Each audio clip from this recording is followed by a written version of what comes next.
So I was working on a video about Separatist logistics, specifically Separatist troop movements throughout the war, and I realized I never actually did a video on a key piece of Separatist logistical equipment that appeared throughout the entirety of the Clone Wars. So I figured today we could take a closer look at the C-9979, its role in both the Trade Federation and Separatist militaries, and a bit about what happened to it after the war. I'm Colin, and this is Sci-Fi Deep Dive.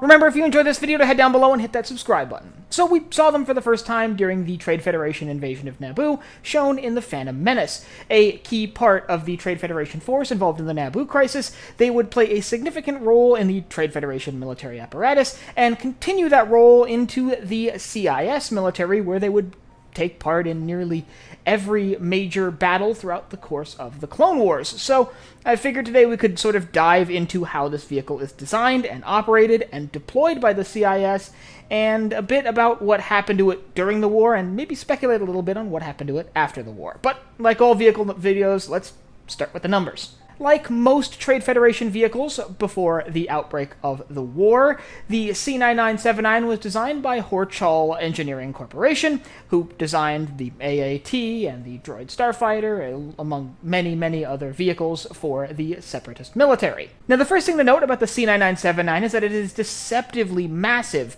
The vehicle itself is 210 meters long, and its wingspan is 375 meters long, making it nearly as wide as an Architon's-class light cruiser is long. So this thing is massive. And those wings, by the way, are so big and so heavy that they're actually supported by their own gravitational support systems that do put a strain on the vehicle, and we'll talk a little bit about that later. Its top speed was almost 600 kilometers per hour in atmosphere, which is pretty slow for vehicles in Star Wars, but is understandable as this is, in fact, a dedicated transport. However, the hyperdrive does make up for that, and this vehicle does have a hyperdrive, which is kind of unique for a space-to-ground transport vehicle. Its primary hyperdrive was a Class 2, and its backup was a Class 15. It was equipped with standard capital ship deflector shields, making it a relatively hardy vehicle, and was equipped with a wide array of sensors, including sensors that would detect landmines around its landing zone and prevent it from opening the doors and releasing its tanks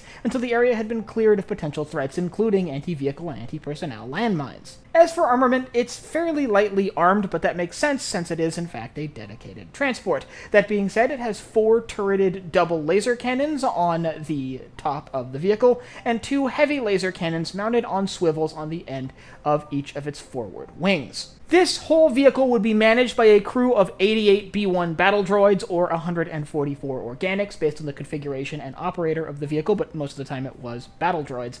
And it could carry a sizable complement of troops. On top of up to 2,500 battle droids of the B-1 or OOM variety, it could carry 114 armored assault tanks, 11 multi-troop transports, 28 platoon attack craft, a single mobile command center, and an unknown number of NRN-99 Persuader class droid tanks, or snail tanks.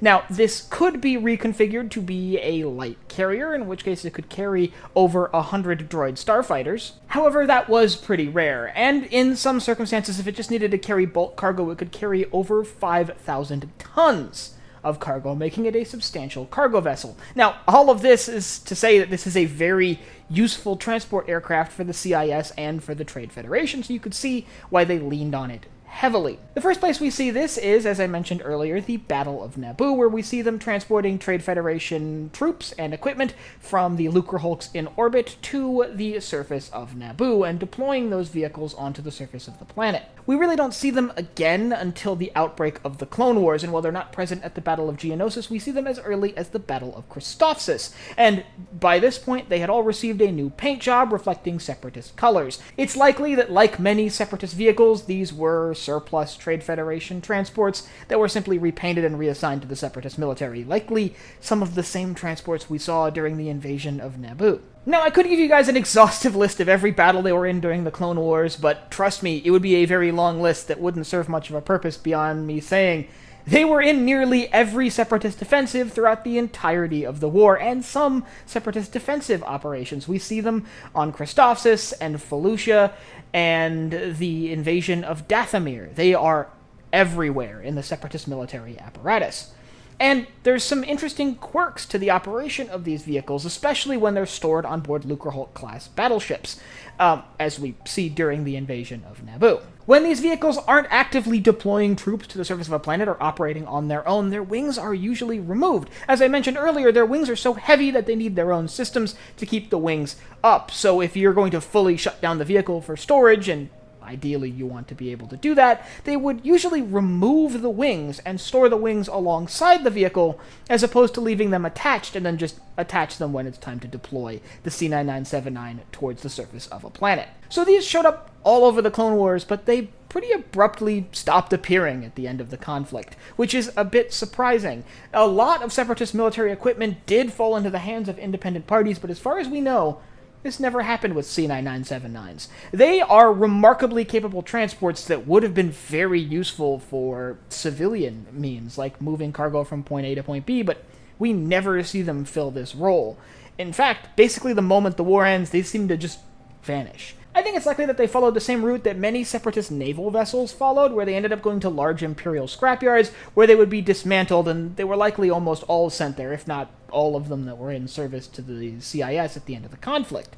That ultimately ended the life of the C-9979, but that being said, I wouldn't be surprised if they popped up a few places later. After all, these would be useful for smugglers, or even the Rebel Alliance in very specific circumstances. All that being said, the C-9979 played a crucial role in events like the invasion of Naboo, and if you'd like to learn more about the invasion of Naboo, I'll leave a link up here to a video I have breaking down the battles of the Naboo crisis. And I'd like you to let me know down in the comments what you think happened to the C-9979 after the end of the war. Do you think they were all scrapped, or do you think we are going to see them in the hands of, like, the Rebel Alliance or smugglers or something? And if you have anything else you'd like to see me cover in Star Wars or anywhere else in science fiction, you can let me know down below in the comments. Last but not least, if you enjoyed this video, head down below, hit the like button, the subscribe button, and the bell icon so you get notified when I upload new videos. So for Sci-Fi Deep Dive, I'm Colin, and I will see you next time.